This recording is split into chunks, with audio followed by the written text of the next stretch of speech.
Puji Tuhan, selamat malam kaum muda yang dikasihi oleh Tuhan Yesus Kristus. Selamat berjumpa lagi. Kalau malam hari ini kita ada di hari Sabtu. Seperti biasa, pemuda Kristen di mana-mana mereka belajar untuk mengutamakan Tuhan. Pun saya rindu Pelprap Elsiade di tempat ini tetap bisa berkomitmen mengutamakan Tuhan walaupun ini hari Sabtu malam. Ya, mari kita berdoa sebelum saya sampaikan firman. Terima kasih Tuhan buat kebaikan-Mu yang sudah menjaga melindungi kami selama sepekan. Hingga malam ini kami dapat kembali ada dalam hadirat-Mu. Kami mau mendengar firman-Mu, urapi hamba-Mu, urapi seluruh Pelprap Elsiade, setiap kami yang terbuka hati untuk mendengar firman-Mu malam ini. Segala kuasa iblis roh jahat yang coba-coba mengganggu kami tolak keluar di dalam nama Tuhan Yesus Kristus. Kami sambut firman-Mu dalam nama Yesus. Amin. Amin. Haleluya. Puji Tuhan. Firman Allah malam ini saya berikan judul komitmen. Setiap kita pasti sudah pernah mendengar kata komitmen. Kenapa seorang pemuda Kristen harus memiliki komitmen? Supaya tidak mudah terbawa arus. Dunia ini kan jahat. Ya, sewaktu-waktu kita bisa saja terbawa oleh arus dunia ini. Dunia ini yang pasti sedang menuju kepada kehancuran. Itulah sebabnya sebagai pemuda Kristen kita harus punya perjanjian untuk terus melakukan firman Tuhan, untuk terus beribadah kepada Tuhan, untuk terus takut Tuhan. Itulah yang disebut komitmen. Seperti yang mau saya kasihkan contoh pada malam hari ini, komitmen yang pernah dimiliki oleh 3 pemuda Kristen, yaitu siapa? Sudah bisa ditebak ya? Betul. Sadrak, Mesakh, Abednego. Ketiga pemuda ini, dia memiliki keteguhan hati untuk tetap menyembah hanya kepada Tuhannya, Allah Elsiade. Kenapa? Karena 3 pemuda ini dia datang dari negerinya, bangsa Israel, umat Tuhan, menuju ke kota Babel. Dan kota Babel itu kota besar, kota yang begitu banyak tawaran dunia. Terlebih 3 pemuda ini ada di istana. Mereka sedang dididik untuk belajar bahasa Babel. Nah, kemudian ketika 3 pemuda ini memang sudah diangkat menjadi seorang yang punya jabatan di negeri Babel, kemudian ada satu perintah raja. Rajanya Nebukadnezar, semua tahu ya. Perintah itu adalah akan ditetapkan satu hari di mana semua orang harus menyembah kepada patung emas. Kalau tidak, maka dia harus dihukum masuk dapur api. Nah, yang mau saya ceritakan di sini adalah komitmen 3 pemuda ini. Saudara bayangkan, sekarang ini sepertinya biasa orang mendengar hukuman mati. Entah itu hukuman tembak, itu sekali dor mati. Ada juga anastasi ya kalau nggak salah, yang namanya hukuman suntik. Itu sudah berlaku di beberapa negara. Itu pun kenapa mereka memilih hukum suntik? Karena ketika disuntik mereka kayak orang disuntik biasa. Kayak orang dibius, lalu tertidur, mati. Tapi kalau dimasukkan dapur api, saudara bayangkan, siapa saudara yang tidak takut dengan api? Kita dengar api, gas meledup, kebakaran, rasanya mengerikan. Nah, ini 3 pemuda ini jelas-jelas diperhadapkan dalam satu pilihan. Kalau mereka tetap menyembah Tuhan, mereka harus masuk ke dapur api itu. Nggak terbayang gimana rasa sakit, lecet ya. Mereka nggak pernah menyangka akan Tuhan bebaskan ya. Mereka akan sedang memenuhi komitmennya bahwa dia tidak akan menyembah Allah lain sekalipun resikonya dia harus mati dengan cara yang mengenaskan, hukuman yang sangat tragis. Tapi saudara yang saya kasih di dalam Tuhan, ternyata ketika mereka diperhadapkan pilihan, kalau mereka tetap mau menyembah kepada patung emas itu, kepada ilah lain, dewa lain, dia akan bebas dari hukuman. Jadi gak ada masalah sebetulnya kalau 3 pemuda ini mengingkari Allahnya, gak jadi dihukum. Tapi coba lihat, itulah yang disebut komitmen. 3 pemuda ini, dia tetap hanya menyembah kepada Allahnya. Dan apa yang terjadi ketika mereka dimasukkan di dapur api? Bayangkan, orang yang mengangkatnya saja melepuh lalu mati, terbakar karena dipanaskan 7 kali. Bagaimana yang dilempar, saudara? Sudah gitu dilempar dengan kaki dan tangan terikat. Tetapi dahsyat, seorang muda yang memiliki komitmen yang teguh di dalam Tuhan, Tuhan perhitungkan. Ya, ternyata dia tidak terbakar. Bahkan dilihat ada 4 orang yang berjalan-jalan di dalam dapur api itu. Ketika Raja Nebukadnezar melihat, mereka terbengong-bengong. Siapa orang yang keempat itu? Yang pasti malaikat Tuhan atau Tuhan sendiri yang turun tangan untuk menyelamatkan mereka. Dan didapati tidak ada bau hangus rambut, tidak ada bau hangus kulit atau baju. Itu artinya sama sekali tubuhnya tidak terkena api. Tuhan menjaga dan melindungi. Sehingga apa kata Raja Nebukadnezar? Ayat pembacaan pertama kita di dalam Daniel 3 ayat 28. Berkatalah Nebukadnezar, terpujilah Allahnya Sadrah, Mesah dan Abednego. Ia telah mengutus malaikatnya dan melepaskan hamba-hambanya yang telah menaruh percaya kepadanya dan melanggar titah raja dan menyerahkan tubuh mereka karena mereka tidak mau memuja dan menyembah Allah manapun kecuali Allah mereka. Luar biasa, saudara.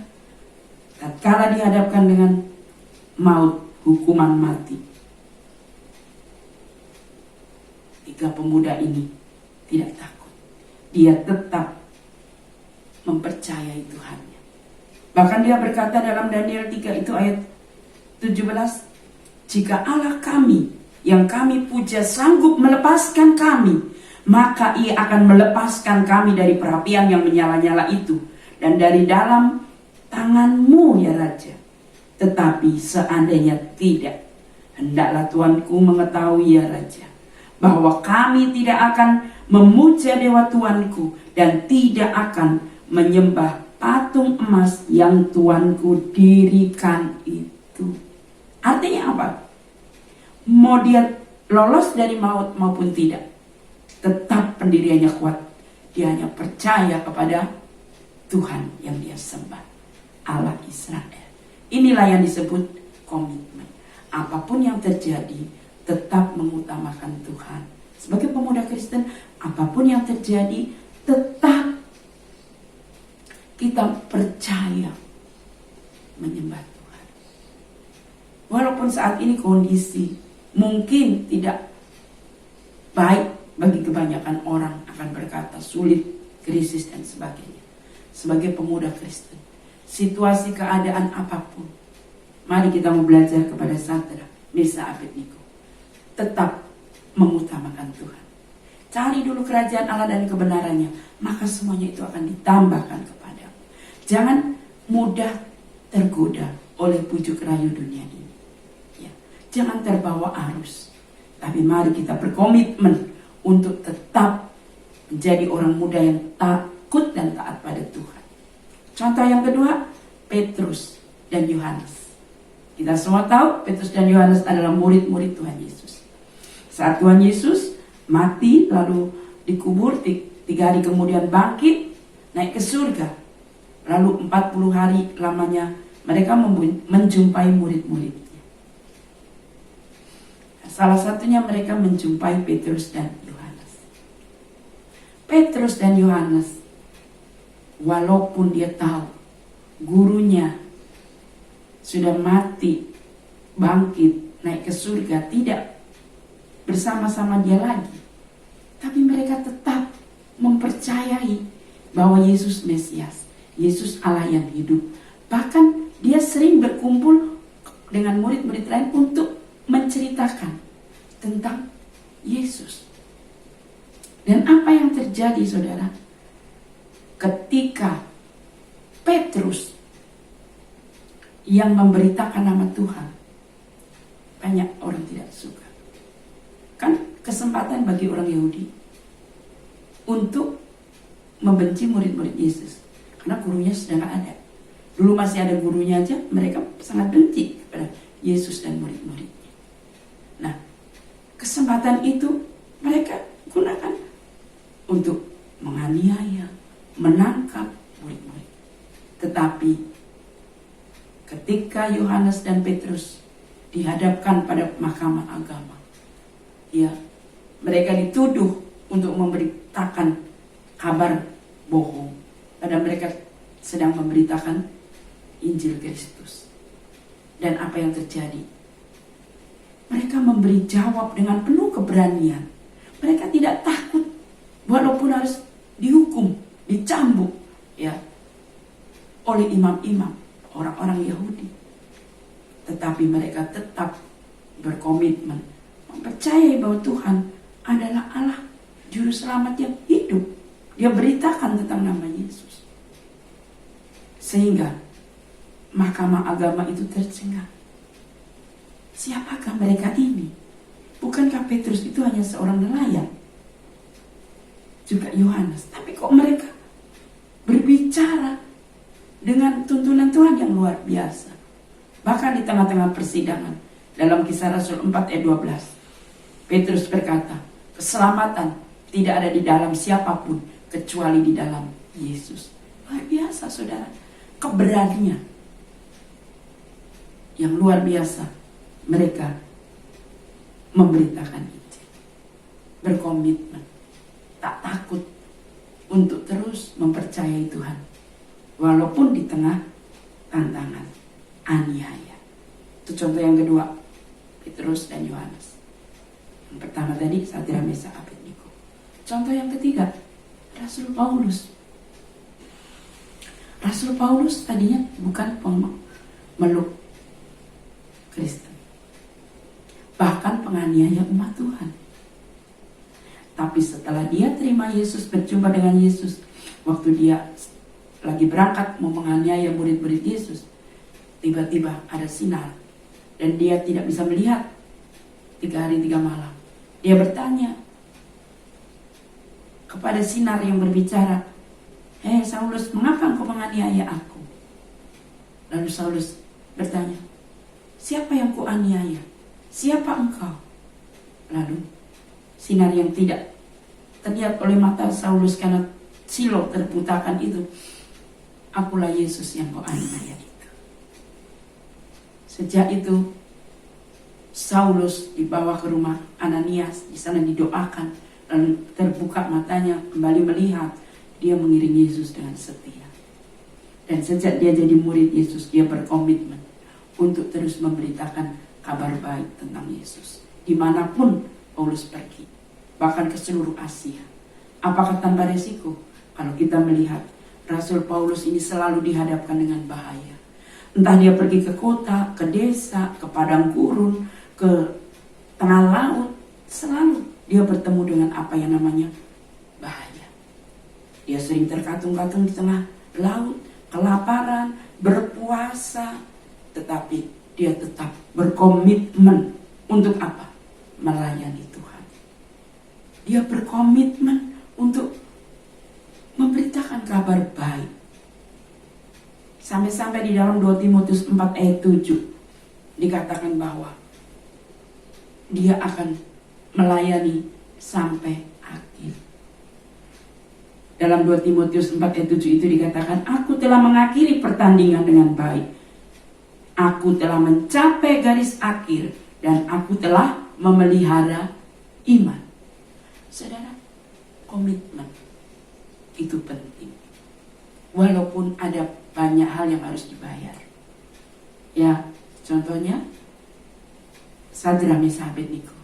Dia harus menghadapi dapur api. Yohanes, Petrus, dia harus menghadapi tantangan. Paulus, dia pun harus menghadapi tantangan.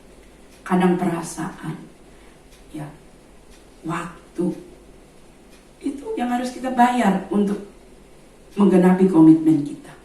Entah itu komitmen kita dalam bekerja. Sebagai seorang pekerja harus berkomitmen, saya harus rajin. Itu adalah teladan hidup. Rasul Paulus bilang kepada Timotius, jangan seorang pun menganggap engkau rendah, tetapi jadi teladan dalam tingkah lakumu, kasihmu, perbuatanmu. Sebagai seorang pekerja, kita juga harus menjadi contoh bagi pekerja lain. Kalau orang lain mungkin dia suka datang telat, pulang cepat, tapi komitmen kita untuk bekerja, apapun yang terjadi, mungkin tidak enak tempat kita bekerja itu, tapi kita lakukan dengan baik. Berangkat tepat waktu, pulang juga tepat waktu, sehingga orang melihat bahwa kita punya komitmen untuk bekerja sebaik-baiknya. Sebagai pelajar pun begitu, mahasiswa pun begitu. Komitmen, memang dalam berkomitmen itu harus ada sesuatu yang kita bayar. Komitmen untuk belajar, komitmen untuk memberi waktu, tenaga, pikiran, duduk di depan. Kalau sekarang kan online, ya otomatis di depan HP, ngikutin itu pelajaran, soal-soal yang dikirim oleh guru, menyelesaikan, bukan untuk melihat yang lain-lain. Kalau namanya mahasiswa, pelajar, ketika dia di jam belajar, karena sekarang model online, ya lakukan itu, kerjakan komitmen. Jangan tergoda, main dingdong, jangan tergoda. Jangan tergoda, ada film bagus nih, gak boleh tergoda. Harus komitmen. Nah, saudara, dalam pelayanan pun kita harus berkomitmen. Ya, kalau kita sudah komitmen melayani Tuhan, sebagai pelayan Tuhan, juga banyak hal yang harus kita korbankan, kan? Kita harus mempersiapkan waktu untuk berdoa, untuk melayani. Satu contoh, Yesus itu teladan yang paling baik, tepat. Yesus ketika dia diutus untuk menebus dosa manusia, dia berkomitmen walaupun dia harus lahir di kandang hina. Lalu ketika dia harus memberi dirinya mati di kayu salib di Taman Getsemani, itu ada peperangan yang luar biasa dalam hidup Yesus. Dia Tuhan, tapi saat itu dia manusia biasa. Dalam doa sampai keringatnya keluar darah. Kenapa? Karena begitu berat, ya. Dia tahu penderitaan yang akan dia alami itu. Dia harus dicaci, didera, mati di kayu salib, memikul dosa seluruh umat manusia. Sampai-sampai Yesus bukan sekali, 2 kali, 3 kali dia berdoa. Dia bilang, berpesan kepada muridnya yang dekat dengan dia, Petrus dan Yohanes, gak kuat aku rasanya, berdoalah untukku. Lalu Yesus maju selangkah berdoa, Bapa, kalau boleh, lalukan cawan ini daripadaku. Tapi dia ingat komitmennya. Tapi biar kehendakmu yang terjadi. Dan benar, Kristus memilih untuk menggenapi kehendak Bapa, berkomitmen untuk menebus umat manusia, sehingga Kristus dimuliakan. Juga Abraham, saat dia berkomitmen untuk tinggalkan kaum keluarganya, mengikut Tuhan, mengikut apa yang Tuhan suruh. Walaupun dia diberi janji anak tapi gak dapat, dia tetap berkomitmen untuk mempercayai Tuhan. Akhirnya dapat anak, yaitu Iskak. Tuhan bilang, persembahkan anakmu itu di Gunung Moria sebagai korban bakaran. Pernah nggak saudara membaca ayat ini lalu memikirkan, merenungkan anak yang dinanti-nanti puluhan tahun, anak kesayangan harus dibakar dengan tangannya sendiri? Itu tidak mudah. Tapi ketaatannya kepada Tuhan, komitmen untuk mengikuti firman, itu jauh lebih kuat dibandingkan apa yang ada di dunia ini. Sehingga kita melihat Abraham melakukannya. Dan orang yang berkomitmen itu Tuhan hargai. Buktinya akhirnya Iskak gak harus disembelih dan dikorbankan. Saat Meshach Abednego juga tidak harus terbakar. Tuhan melihat hati. Tuhan tidak mungkin membiarkan orang-orang yang punya komitmen kepada Tuhan itu berjalan dan melangkah sendiri. Tuhan pasti menyertai. Nah, dampak bagi orang-orang yang mau menggenapi komitmennya, lihat Sadrak Meshach Abednego. Akhirnya raja yang tadinya tidak suka terhadap 3 pemuda ini, bahkan orang-orang yang bikin undang-undang supaya 3 pemuda ini punya salah, dicari-cari alasan tentang penyembahannya, Allahnya. Jadi berbalik, Nebukadnezar jadi kagum terhadap Sadrak Meshach Abednego, dan dia memerintahkan kepada seluruh rakyatnya, nggak boleh lagi ada orang yang melarang Sadrak Meshach Abednego untuk beribadah kepada Tuhannya. Mereka tidak boleh juga menghina Allahnya Sadrak, Meshach dan Abednego. Bukan itu saja, Sadrak Meshach Abednego setelah keluar dari dapur api diberi kedudukan lebih. Dalam Daniel 3 ayat 30, lalu raja memberikan kedudukan tinggi kepada Sadrak, Meshach dan Abednego di wilayah Babel. Saudara, orang yang mau menggenapi komitmennya akan diberi berkat lebih. Jangan takut, Tuhan itu tidak tertidur. Kalau saudara ingat cerita tentang hamba yang diberi 5 talenta, 2 talenta, 1 talenta. Hamba yang diberi 5 talenta, dia berkomitmen untuk memberikan laba, sehingga ketika tuannya datang menghasilkan 5 laba lagi. Dan apa kata tuannya? Hai hambaku yang baik, hai hambaku yang baik. Orang yang memiliki komitmen dan dia melakukan komitmen itu dengan baik, Tuhan bilang, hai hambaku yang baik, baik sekali perbuatanmu. Beda dengan hamba yang memendam talentanya di tanah. Tuannya datang, dia bilang apa? Hei hamba yang jahat. Dia ada dalam ikat orang ini, lempar kepada api yang menyala-nyala. Jadi saudaraku yang saya kasih di dalam Tuhan, kesimpulannya baik dalam pekerjaan, kita harus berkomitmen memberi yang terbaik. Jadi teladan, apa yang dijumpai tanganmu, kerjakan seperti untuk Tuhan. Dalam sekolah, dalam kuliah, benar-benar lakukan komitmen kita belajar, sehingga kita jadi berkat bukan hanya kepada teman. Kalau punya keluarga, melihat komitmen kita, kesungguhan kita dalam melakukan tugas kita, itu kita sudah jadi berkat. Kalau manusia diberkati Tuhan, dia memberi upah, saudara.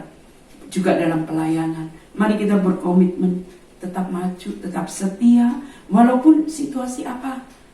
Namanya situasi itu gak selalu enak ya. Kadang situasi tidak baik, tidak mendukung, bahkan mungkin terjadi kesalahpahaman. Itu biasa dimanapun berada. Tapi kita tetap maju. Itulah komitmen. Juga di tengah situasi dunia yang gak menentu ini, ya, kita gak tahu apa yang terjadi besok, setahun, 2 tahun yang akan datang. Tapi tetap memiliki komitmen. Apapun yang terjadi, kita tetap berharap dan mengandalkan hanya kepada Tuhan Yesus. Kalau kita memiliki komitmen yang kuat, maka iman kita akan menjadi kuat. Iman kita akan menjadi bertambah dan bertumbuh. Kita akan menjadi seorang yang tidak meragukan janji Tuhan. Saudara, pemuda Kristen, mari berkomitmen, tetap pegang janjinya, pegang firman-Nya, utamakan Tuhan. Karena firman Tuhan itu adalah kompas, penunjuk jalan, pengontrol hidup. Walaupun dunia ini jahat, dunia ini penuh teka-teki ya. Kita tidak tahu apa yang terjadi. Tapi orang yang berkomitmen kepada Tuhan punya petunjuk jalan, punya kompas, tahu kita diberitahu masa depan kita. Masa depan kita sungguh ada, penuh harapan. Tidak seperti dunia ini yang tidak bisa memberi pengharapan. Sebab itu tetap pegang firman. Dan yang pasti tetap beribadah kepada Tuhan. Karena dalam ibadah kepada Tuhan itu ada berkat. Dalam 1 Timotius 4 ayat 8 dikatakan, latihan badani terbatas gunanya. Jadi saudara mau berusaha hidup sehat, langsing, di musim corona ini mungkin berjemur tiap hari ya, makan buah-buahan, sayuran dan sebagainya. Bahkan mungkin jam olahraganya dipertambah. Baik, tapi itu terbatas. Tapi dalam ibadah dikatakan berguna dalam segala hal, karena mengandung janji baik untuk hidup ini maupun untuk hidup yang akan datang. Jadi di situasi saat ini mungkin ada yang kehilangan pekerjaan, ada yang melamar kerja tapi belum dapat karena situasi ini. Jangan itu membuat kita bimbang. Tetap berkomitmen utamakan Tuhan. Kalau kita mengutamakan Tuhan, Tuhan pasti akan memberi yang terbaik pada kita. Tuhan tidak pernah salah. Seperti Sadrak Mesak Abednego, sekalipun Tuhan gak tolong, saya masuk dapur api, saya tetap menyembah Tuhan. Dan akhirnya Tuhan tolong. Tuhan promosikan. Dia diangkat Tuhan tinggi-tinggi. Ada waktu Tuhan mengangkat kaum muda remaja. Yang penting pegang dua ini. Komitmen. Tetap mempercayai Tuhan. Tetap beribadah kepada Tuhan. Tetap melayani Tuhan. Dalam situasi apapun. Puji Tuhan. Mari kita berdoa. Terima kasih Tuhan buat firman-Mu. Ajar kami kaum muda remaja El Shaddai untuk tetap berkomitmen, mengutamakan Tuhan, mempercayai firman-Mu yang adalah kompas dalam hidup kami. Dunia ini membingungkan, tidak memberi harapan akan masa depan, tetapi firman-Mu menjanjikan bahwa masa depan kami sungguh ada. Harapan kami tidak pernah hilang, bahkan Kau memberikan masa depan yang penuh harapan. Terima kasih buat firman-Mu. Ajar kami untuk terus berkomitmen, mengutamakan Tuhan dalam kehidupan kami sehari-hari. Sehingga kami dipromosikan Tuhan. Kami diangkat Tuhan. Kami melihat mujizat Tuhan. Dalam nama Tuhan Yesus Kristus, kami berdoa. Amin.